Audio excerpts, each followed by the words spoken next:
Hi there, everyone, and welcome into the SunDevilSource Postgame Show.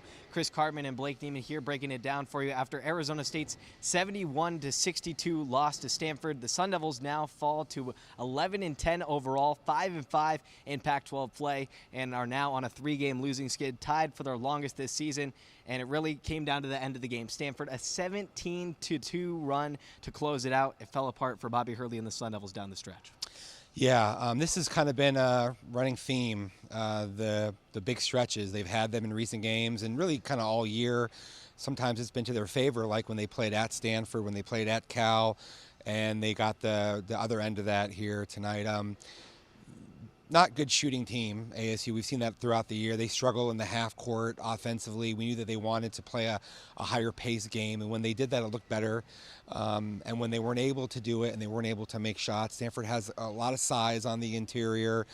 Bobby Hurley talked about the fact that when you go that big, that long, and you play that type of a zone, probably going to have to end up hitting some shots. They did it early. They weren't able to do it late, and I think that also they probably were a little bit winded. Given the nature and the style of play that they have to be successful and how little depth that they have. They had only 8 guys that played in this game. You talk about Arizona State hitting shots early, not hitting shots late. Hit 4 3-pointers within the first few minutes of the game, but then the rest of the game, just 4 3-pointers after that. Spoke of Stanford's zone defense, and that kind of made an adjustment in the second half and slowed down the Sun Devils offensively. Yeah, it's like sort of a 2-3, but with some matchup principles on the back end. That's man. ASU came out. Jose Perez hit a 3. Jemiah Neal had 2 threes. Adam Miller hit a 3. Frankie Collins had one kind of earlier in the first half. And then there was nothing really for a very long stretch from the perimeter. And I feel like they tried to attack the zone at times by getting the ball into the what we call the sweet spot, the free throw line extended with Jose Perez, and then he had a lob to Phillips who finished, and there was some other good bully ball type scoring that Perez was able to do operating from there, but they weren't as determined as they needed to be to get the ball in there consistently, and or it was taken away on some possessions by Stanford, which played a very good defense and sort of honed in on what it needed to do to be successful as the game wore on. Arizona State, we know some of their scoring limitations have come from their bench and their ability to have that depth there, and also being able to maintain their full court press, which sets up their transition game, which is known for Bobby Hurley's teams, the fast break style offense. But they only played 8 men deep tonight. The freshmen of Braylon Green, Akeel Watson, not present tonight on the floor, and it showed in the later minutes of the game. Yeah, I think this is the conundrum that I've asked Bobby Hurley about that sums up this season. When you need to press to generate scoring with your defense and the steals, live ball turnovers, it exerts a lot of energy, and then you don't have, as your legs aren't as fresh, don't have as much of that juice late in games that you would have if you were going 9 and 10 players deep and having a rotation. And Alonzo Gaffney and Frankie Collins and Sean Phillips are so important to their press. Those players in particular, they just have to be out there on the court so much that there's a cumulative effect. And Jemiah Neal even said, okay, it is late in the season, and so the totality of what they've gone through this year is a factor.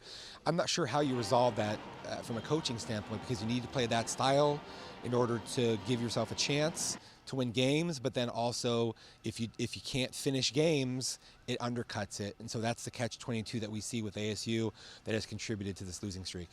Despite the losing streak, Arizona State and Bobby Hurley still feel they have confidence within this unique year of the Pac-12 where the standings are so tight, so razor thin. And again, ASU has done this before where they've pulled a rabbit out of their hat down the stretch and made something happen. You never know what to expect. ASU and Bobby Hurley, they've had some years where they went on 6, 7, 8 game runs in like the pandemic year. They had a 7 or 8 game winning streak in February, late January, February, and then they moved all the way up in the standings, and they were going to be an NCAA tournament team. They have enough talent between Adam Miller and Perez and Frankie Collins and their bigs, but the thing is they have to have much better overall performances, 40 minutes, and they've been able to put together. The good news for them is that everybody is really beatable in the Pac-12, and they've already beaten Colorado and Utah. That's 2 teams that are right there with Arizona at the top of the standings, and Arizona's had losses, including to Oregon State, right? So it's possible, but the problem is that they've now put themselves into such a small margin for error that you almost have to win all these games. And there's just no way to believe, given their offensive limitations being what they are, that they're going to be able to do that. And so it's a positive for them that they are projecting confidence in themselves and belief that they can still move up in the standings and or maybe make a run in the Pac-12 tournament. But the reality is that this is going to be hard-pressed to not be a 500-ish type of a team by the end of the season. Jeremiah Neal alluded to it in the second half. Of Arizona State has a better idea of their opponents coming up outside of Arizona and Washington State, who they have yet to play this season. They'll play Cal this Saturday, but that's going to wrap it up for the SunDevilSource postgame show. Again, Arizona State slips away in the second half, 17-2 run by the Cardinal to close it out. For Chris Cartman, I'm Blake Neiman saying so long for Desert Financial Arena.